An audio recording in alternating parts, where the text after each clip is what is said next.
My name is Isabella Carter, and I have been living in Maplewood my entire life.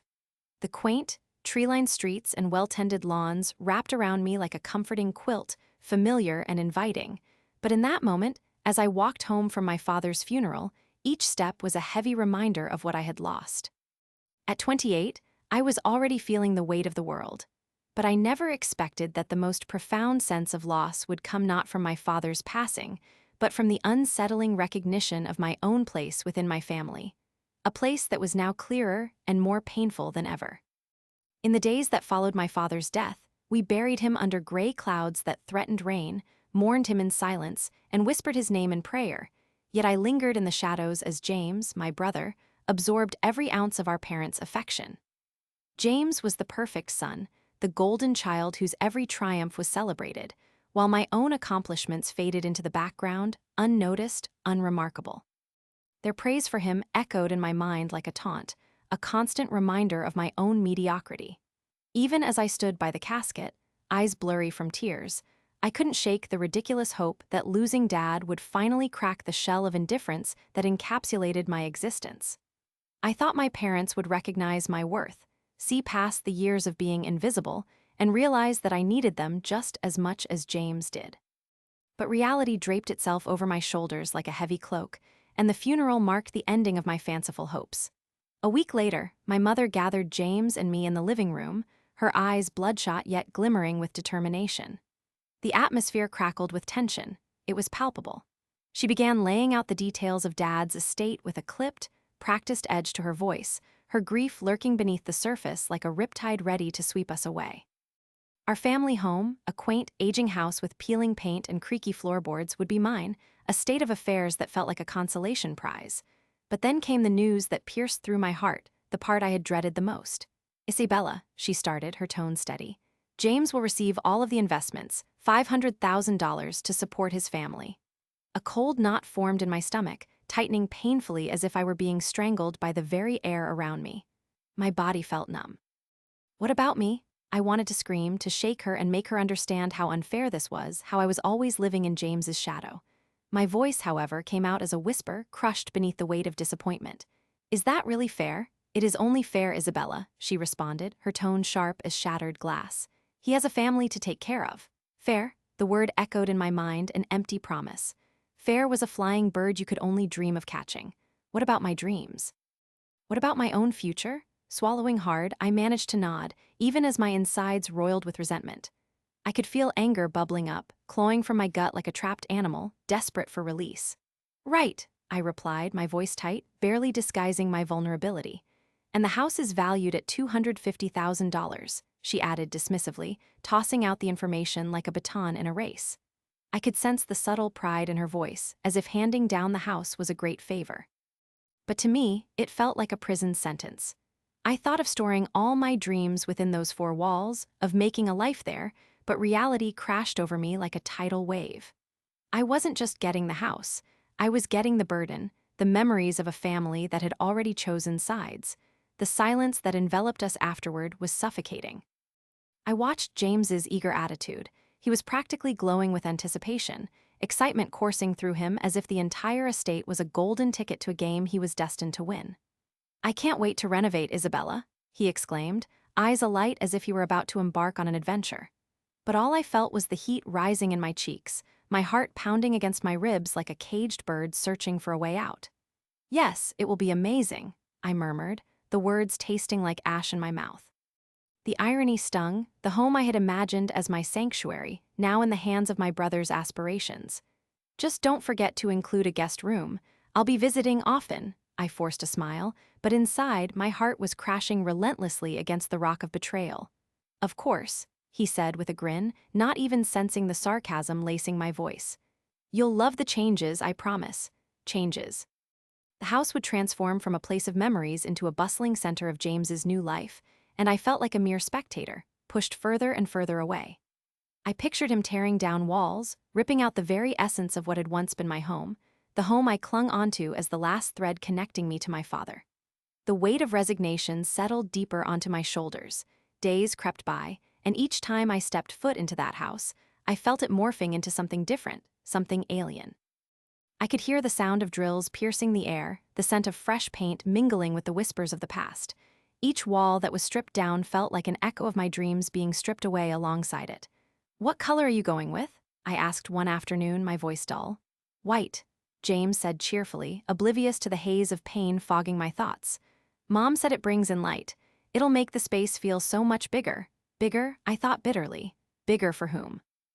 My misery only thickened with every passing day, my heart growing heavy with the resentment that lingered in the air like smoke. I couldn't escape his sudden success. It wrapped around me, coiling tighter and tighter, squeezing the air from my lungs. As renovations hastened, I watched him, standing proudly next to a brand new luxury car outside the house. It gleamed under the sun, the exterior a glossy black that seemed to mock my existence with its shine. The car was courtesy of our mother, dressed in concern as she cooed about my financial stability. "I really think you should consider taking on a roommate," or, she suggested in a voice laced with unspoken judgment. Meanwhile, there was James, his hands resting atop the roof of that car, a complacent smile stretching across his face. Each moment, I could feel my spirit being crushed under the wheel of his success, and envy twisted in my gut, sour and uncomfortable like a classic betrayal. My own mind whispered to me, tauntingly asking why I was just standing by. Did they think I would remain silent while they threw my future away? The thought flared a sudden fire within me, a deep, swirling vortex of anger and determination. I had to do something, make a name for myself that could not be diminished by anyone else's success.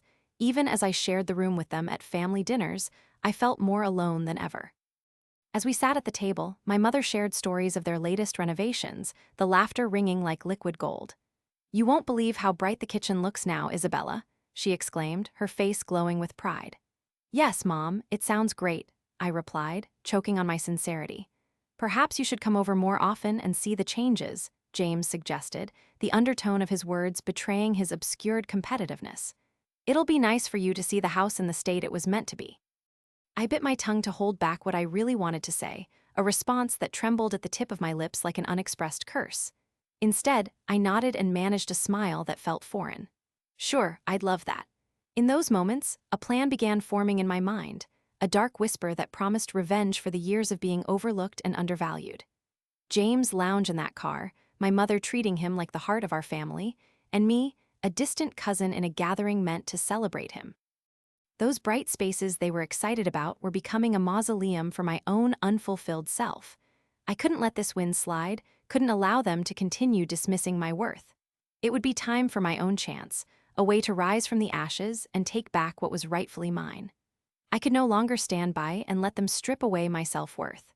Their light would not overshadow my darkness for too much longer. The scales would tip, and I would make sure of it. As I walked through the rooms that once echoed with laughter, memories tugging at my heartstrings, I vowed silently to reclaim my name, not just in this house, but in the fabric of our family history.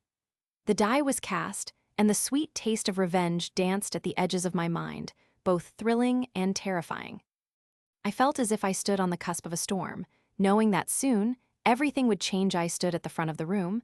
The soft hum of the projector filled the air, drowning out the chatter of relatives gathering, their faces illuminated by the flickering light. I could hardly breathe, so thick was the tension, but a sense of calm determination washed over me. The memories surged back in waves as if the very fabric of the past was unraveling before my eyes. My heart raced, pounding like a drum in my chest.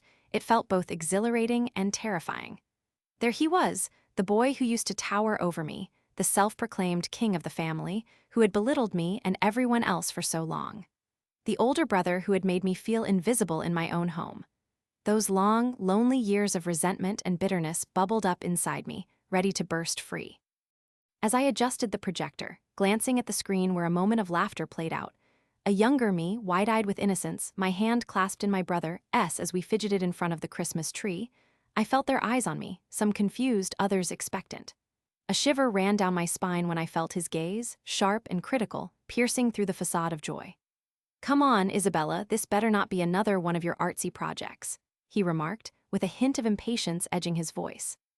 It was the same tone he used to dismiss my attempts to build myself up, always demeaning, always belittling. But today, that tone grounded me. Today, I was finally stepping out of my shadow, When the video began to roll, the warm glow of nostalgia flickered across the room. Laughter erupted, innocent squeals of joy echoed as distant memories danced before us, capturing our less complicated selves. I reveled in the moment, glancing at the faces turned towards the screen, some of them smiling, their eyes glittering with warmth. But soon, the air changed. My heart raced even faster, each clip unveiling the darker side of the family star. At first, peals of laughter transitioned into gasps as the carefully crafted narrative emerged, exposing not just my brother's cruelty, but his entitlement. The moments when he had laughed at our father's expense, mocking him with exaggerated voices that twisted words like jewels into trash. A chill ran through the room as older footage faded into view, James standing at the center of a Christmas gathering, surrounded by relatives who laughed at his antics. As I watched my father, shoulders slumped, lips pursed tight, the red of his cheeks like a warning sign. I could feel the emotions rising within me, loud and furious, bringing everything to the surface. With each clip, I was taking James down, piece by piece, exposing him in a way that I could never have managed in face-to-face confrontations. This was so much more than just a slideshow. It was a dagger carved from memories, aimed straight for his heart. The brothers and sisters, cousins too young to understand but old enough to sense the shift, shifted in their seats, whispers igniting like fires in dry grass. "Did that really happen?" someone asked, their voice strained with disbelief. I could tell I wasn't alone in my resentment, each person grappling with their own moments of hurt, memories that perhaps had been dulled by laughter and time. And then came the moment where everything shifted. The climactic confrontation I had envisioned for so long erupted when James's once cocky grin slipped away, replaced with a pallor that drained the color from his overconfident demeanor. With pursed lips and clenched fists, he rose, his towering figure blocking the screen, casting a shadow over the memories flashing behind him. "Why would you do this?" His voice came out raw and edged with disbelief, trembling with rage. I could see the veins in his neck stand out, a warning of the storm brewing within him. "You ruined everything for your stupid revenge?" There it was, my heart leaped at the confirmation. I was finally making him face the truth, shaking off the weight he had carried him for so long. "You ruined my life when you took everything. You think those happy times are just a facade?" I wanted to scream it. I wanted to break free of the chains that had bound me for so long. But instead, my voice was steady, fueled by every hurt and anguish I had tucked away like a soldier loading their weapon before the battle. The electricity in the air sparked and crackled, my courage fanning the flames of my resolve. Family members shifted uncomfortably, their loyalty tested. The room had become a battlefield, emotions warring against one another with every shout and whisper. It was no longer just my brother's humiliation, it was our entire family's reckoning, the facade of happiness stained by the shadows of my brother's misdeeds. "Isabella, you have no idea what you are doing," he shouted, eyes wild with uncertainty. He took a step closer and my breath caught in my throat. Deep down, could I see a shard of the brother I once knew, desperately trying to keep his honorable image intact. "You think this is going to help anyone? This isn't about helping anyone anymore." I shot back, feeling the rush of those bottled-up years shift, a wave of clarity washing over me amidst the chaos. "It's about finally being seen. I refuse to be in your shadow any longer. For too long, I let you belittle me. I let you make me feel small and worthless, and I won't let that go unpunished." Gasps filled the air, some in shock at my audacity, some nodding as the truth of my words sunk in. They were beginning to understand that this wasn't just a moment, it was a revolution. James's bravado flickered, and I could practically hear the pieces of his carefully constructed world cracking around him. The smiling faces of relatives were now flitting between shock and understanding, sympathy and discomfort, stirring the pot within me even further. He staggered back, the reality crashing over him like a tidal wave. "You think you're the victim here? This is family." His words dripped with venom as he attempted to rally what shards of authority he had left, but it was too late, the wind had turned. "You're just bitter because you've always been in my shadow." "No," I cried out, louder than I intended. "You think everyone loves you because you're charming? It's because they've been too afraid to see you for who you really are." And with those words, I threw a match into the previously restrained fire, igniting a blaze that left everything in its wake to burn and ash. I dared to look at my family again. They were processing, digesting the reality before their eyes. "You've convinced yourself that you're so charismatic, but all you are is toxic and selfish." I felt time freeze as the screen behind me flashed with clip after clip, each more damning than the last. I could see their expressions change, the earlier laughter slowly fading until it was the silence that filled the room, thick and suffocating. Is this really what you want? To tear apart our family in front of everyone? He pressed, but I barely recognized the man before me. He was no longer my brother. He was a memory, a collection of hurt and failure that I could finally reject. I want the truth to be seen, I said quietly, finally free from the weight of the past I had carried for so long. My voice trembled slightly, but there was strength within, a wall of conviction that had stood firm. You are not the person you pretend to be, and maybe, just maybe, it's time for everyone to see that. As the credits began to roll on the video, I felt the tension shift. It was palpable, rippling through the air like electricity. Their expressions were different now. The pity I expected to see had morphed into a newfound understanding, and there they were, my family, seeing me, Isabella, no longer just the little sister. A ripple of voices broke out amongst them, hushed debates and murmurs aflame with uncertainty, their loyalty now challenged.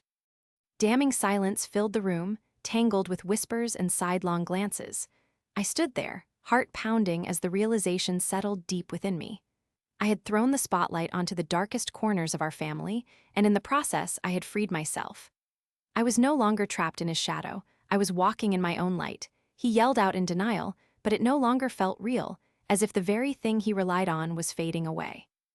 I felt weightless but grounded, hovering between fear and exhilaration, watching the moment precipitate on everyone's lips.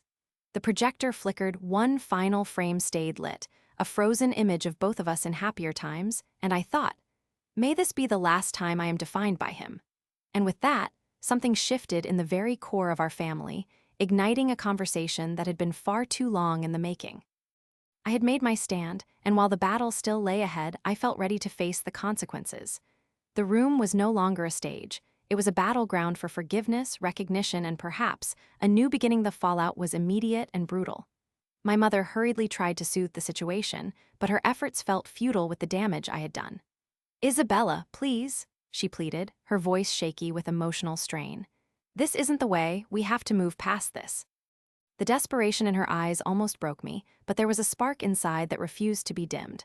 I felt unshackled for the first time, my voice having pierced through years of neglect.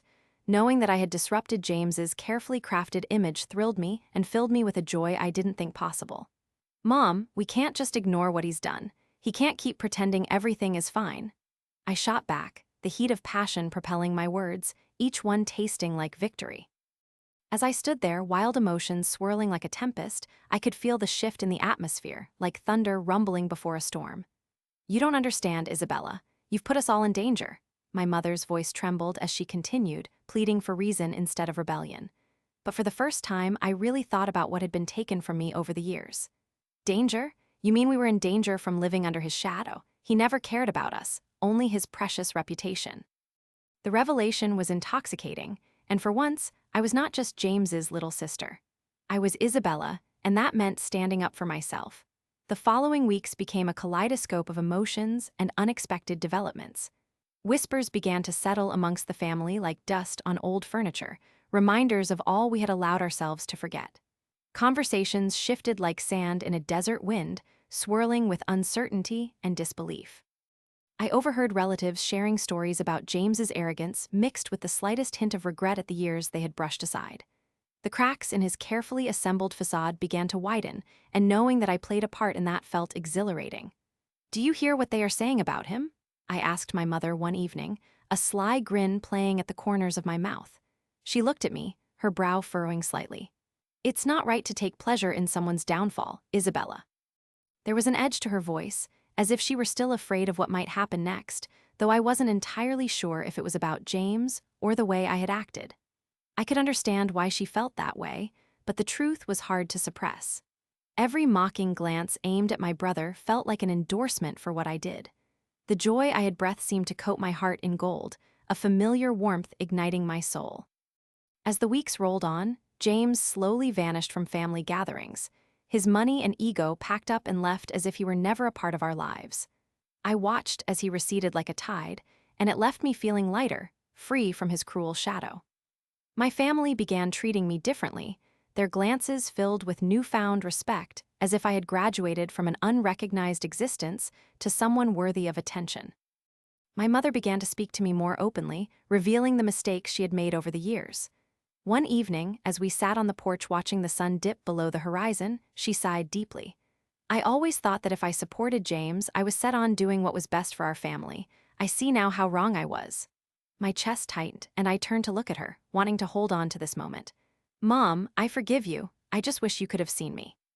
I let the words fall, hoping they would land gently in the silence that enveloped us. Her voice was a tuneful whisper. I know, Isabella. I regret not seeing you. I couldn't see beyond my need to elevate him. I let that cloud my vision. And there it was, a bridge slowly rebuilt over the years of contention. I could feel the healing begin, the hurt slowly unraveling with each shared truth. I don't know when it happened, but during one of our deep talks, she cautiously brought up legal matters and my heart raced. I leaned forward, every fiber of my being eager to hear this next revelation. There's something I need to tell you, she began, her tone sober but hopeful. There will be a settlement, and I believe you will receive the house, your house. My eyes widened in disbelief, the words echoing through my mind, bouncing like pinballs off the walls of my consciousness. What do you mean, Mom? I could hardly manage the question. I mean the house. Your father and I have decided it's time for a change. The settlement is yours, not to be shared with anyone else. It felt like lightning striking, a surge of undeniable power coursing through my veins. The realization of having the house, $250,000 of emotional price, overwhelmed me. I was finally getting something that belonged to me. The implications of it rippled through my mind. It was more than just a structure filled with wood and nails. It was respect, validation, and a sense of belonging that had eluded me for too long. That day, as I walked through the house on the day of the settlement, I could almost hear the laughter of our collective memories weaving through the air, echoes of joy, warmth, and even arguments that now felt like part of a far-off dream. Each room came alive with the colors of the past, painting vivid images in my mind. I stood in the living room, the place where family movie nights sprawled across marbled floors, where I would curl up with a blanket and look for the comfort of familiar voices. The walls seemed to bear witness to my transformation, as if they understood that I had just reclaimed everything that I was supposed to be. Isabella, not James's little sister, I whispered softly, a chant of empowerment replacing years of being hidden in darkness. As I paced the halls, I let each emotion wash over me, the past feeling heavy yet personal. Painful memories of feeling invisible were now revealed as stepping stones to my growth, each one clicking into place like pieces of a larger puzzle finally coming together. I ran my fingers along the woodwork, the familiar grain reminding me of the countless times I was overlooked or belittled. There was a fireplace tucked in the corner, where I remembered warm family gatherings, a symbol of safety and love that had been distorted by the cracks of chaos. This is not just about a house, I told myself as I traced the mantle. It's about my voice finally being heard. I opened the back door and stepped into the yard, inhaling deeply and letting the crisp air fill my lungs. The sound of rustling leaves felt like a symphony to my ears, each note resonating with a sense of reclamation. The garden had grown wild but beautiful, just like my spirit. I recalled planting flowers with my mother when I was young, her hands guiding mine. "Let's make something bloom, Isabella," she would say, her voice bringing life to those early mornings of sunshine and laughter. Everything around me felt alive. The memories danced through the landscape of my mind like shadows beneath the sun. I could see hanging baskets of beautiful blooms swaying gently in the breeze as if they were whispering secrets only I could understand. And there it was, a profound realization that ignited my determination.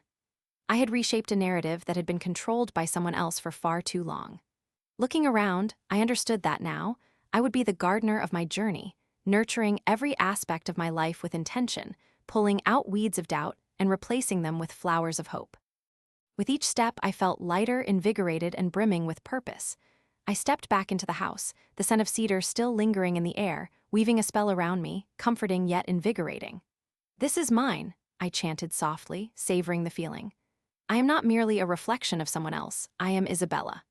I took one last look around, drinking in the essence of the space, every inch of it ripe with possibilities and the promise of a future that would finally be my own. There was still work to be done, but the first steps were taken, and my heart swelled with pride. Inside, I could hear my mother calling for me, her voice threading through the air. "Isabella, come look at these papers." There was excitement in her tone, urgency that made me relocate every shard of hope into my life, Moving forward wasn't just my choice, but our journey together.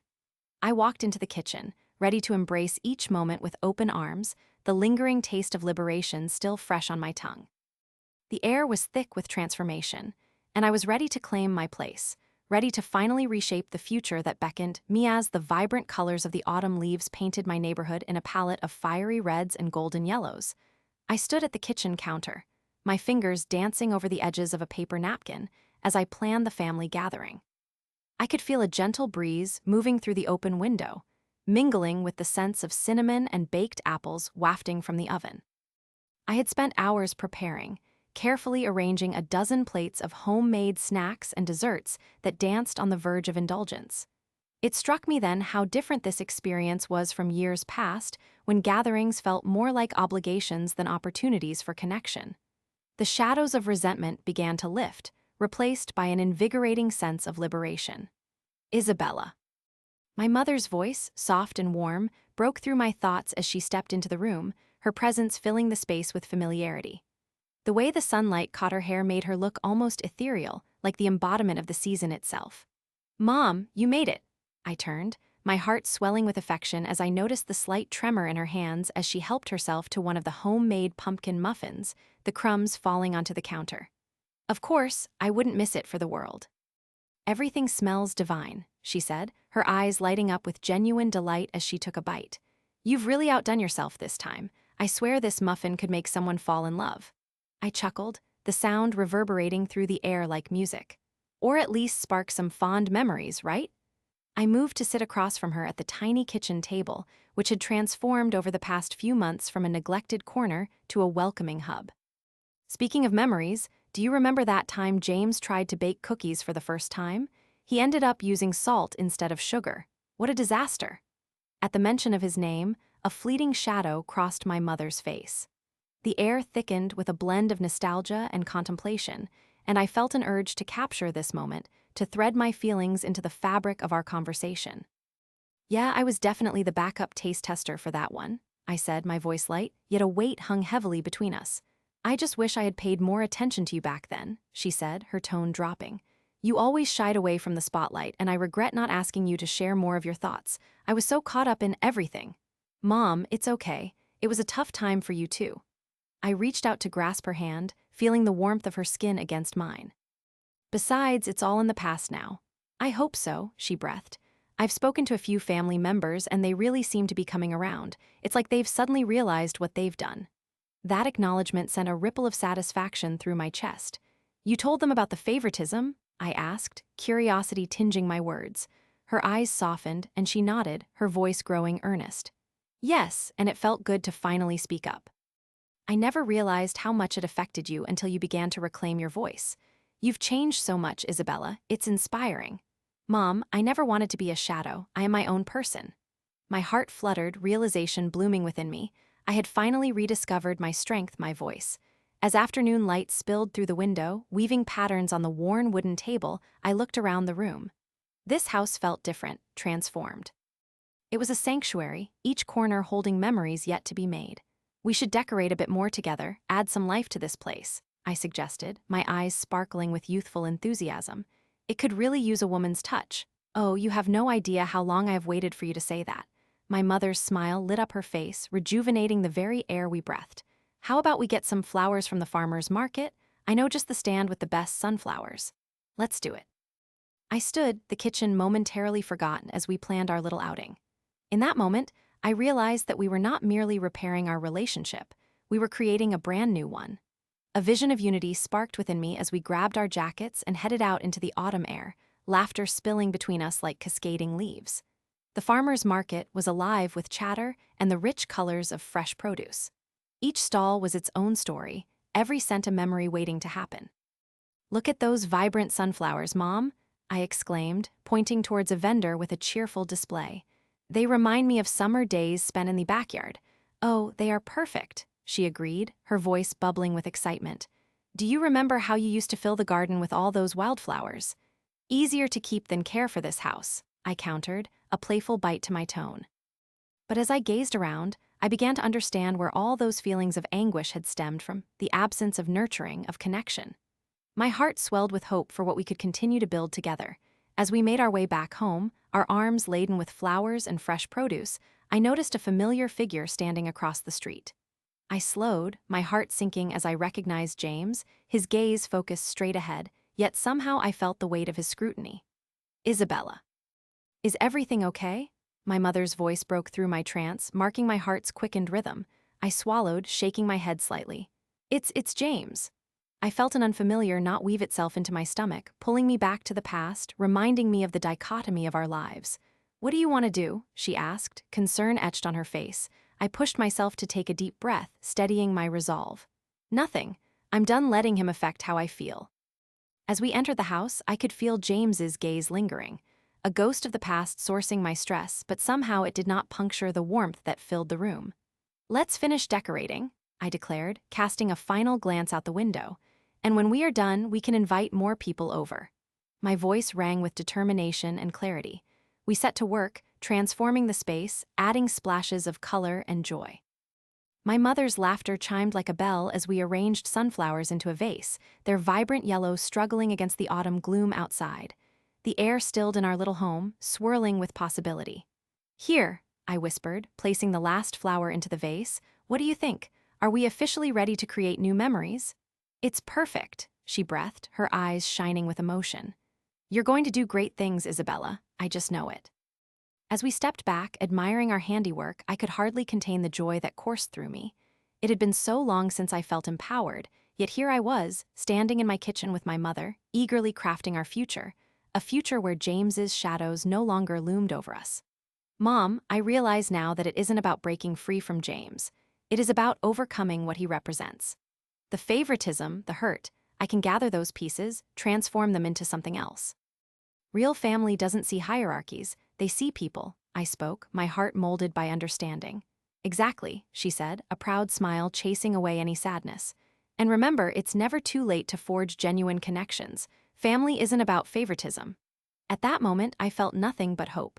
Our laughter returned in bursts, filling the room with warmth that softened the hard edges of the past. Someday, I told myself, I would share this new truth with James. But for now, I was content resting in this moment, in the beauty of broken pieces merging, forming something new.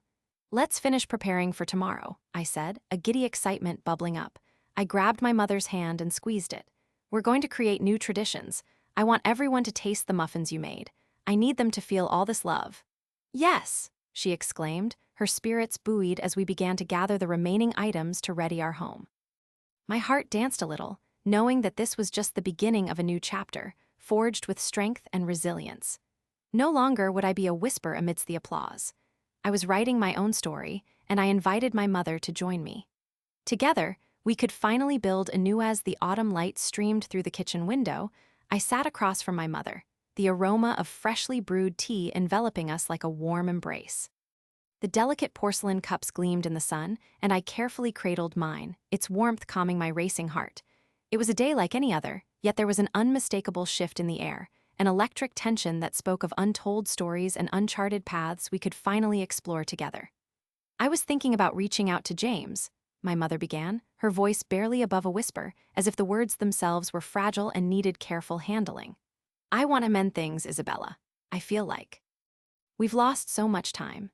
Her gaze was fixed on the tea leaves swirling in her cup, a flicker of vulnerability shining through her normally composed demeanor. I watched her brow furrow, the creases deepening with every hesitant word. There was a part of me that felt a twist in my gut at the thought of James, that lingering shadow from our past that had cast doubt over so many family gatherings, so many quiet moments. Mom, I know you want that, I replied softly, consciously lowering my voice to match her somber tone. The weight of unspoken history loomed over us like the thick clouds before a thunderstorm.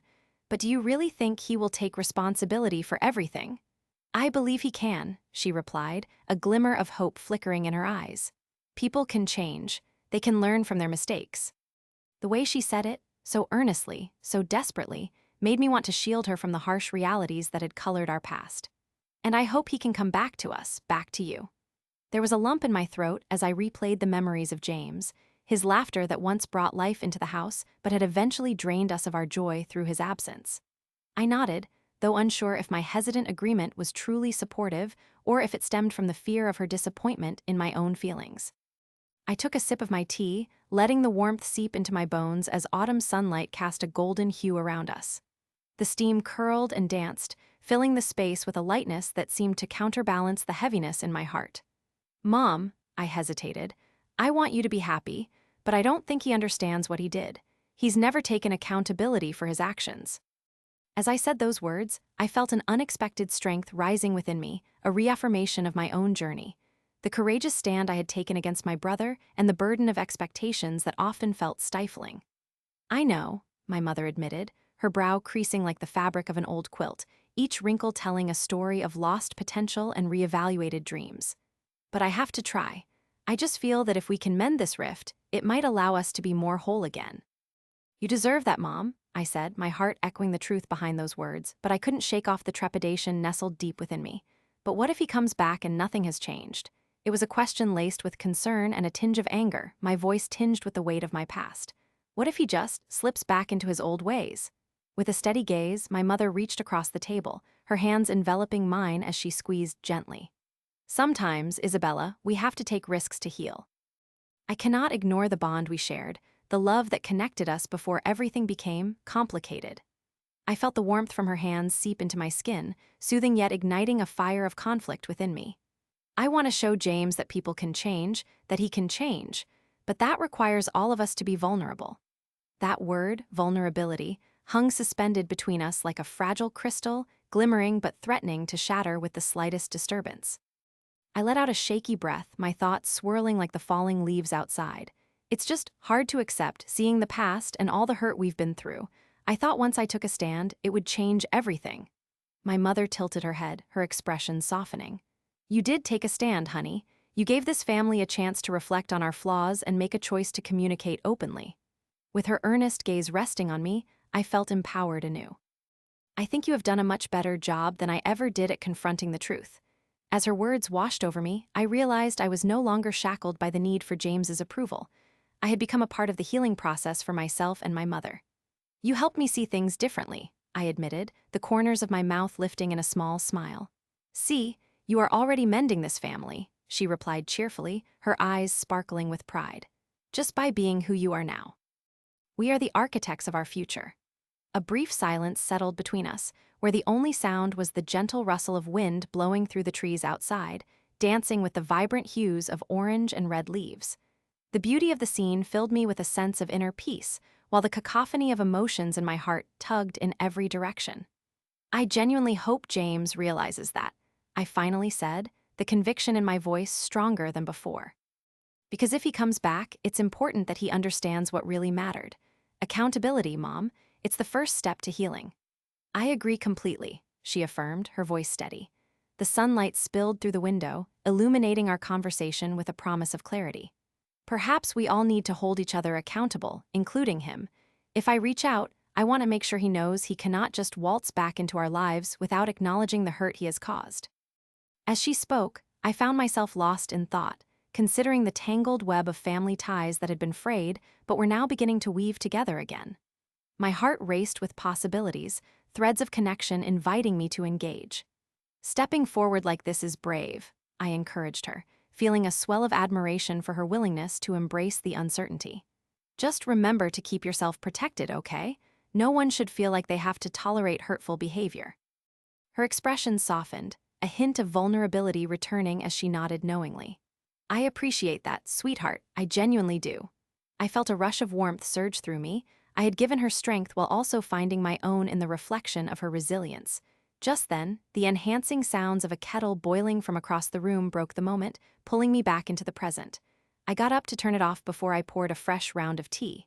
"Now, how about a toast to new beginnings?" I proposed, raising my cup with a grin. "To healing and accountability." "To healing and accountability," she echoed joyfully, clinking her cup against mine. The sound rang out crisp and clear, resonating with a new understanding of what we were building together. I savored the rich flavor of the tea, each sip a reminder of the growth and changes taking place in our lives. "And to you, Isabella," my mother continued, her voice filled with warmth. "You have become the foundation of this change. You make me believe in the possibility of a better future." As I drank, I could feel a lightness in my heart, something that had been missing for so long. I could not have done it without you, Mom. You taught me that standing up for myself was an act of love, not just for me, but for everyone involved. We shared a comfortable silence, each wrapped in our thoughts, reflecting on the journey we had been on. Outside, a gust of wind sent leaves swirling, creating a symphony of rustling that matched the fluttering in my heart. I looked out the window at our tree-lined street, alive with vibrant colors that ignited my optimism for the future. Even if we reach out to James, it's okay to feel apprehensive about it, right? I said, feeling the need to gently validate our shared fears. Absolutely, she answered, her eyes searching mine. But as long as we hold that desire for transparency close, we can handle whatever comes our way. As the conversation deepened and expanded, it became apparent that what I had once viewed solely as a quest for revenge had transformed profoundly in meaning. My journey had peeled back layers that had been hiding our family's truth, layers of pain, silence, and avoidance. Now, as we sipped our tea and shared hopes, I realized the importance of navigating my personal truth led to profound family healing, something far more valuable than revenge. In that moment, I resolved to fully embrace this new era that had sprouted within the family. No longer would we be ruled by fear or resentment. We were reclaiming our narrative under a brilliant autumn sun. I continued to see the potential in each day ahead, knowing that while the future was uncertain, it gleamed with possibility. It wasn't just about basking in the sweetness of revenge. It was about fostering courage, accountability, and healing in a way I once thought impossible. And as the clock ticked forward on Maplewood's endless afternoon, I felt the rebirth of who I truly was stirring inside. With each sip of tea, each conversation that unfolded, I was crafting a legacy of resilience, reflecting the beauty found within our shared complexities.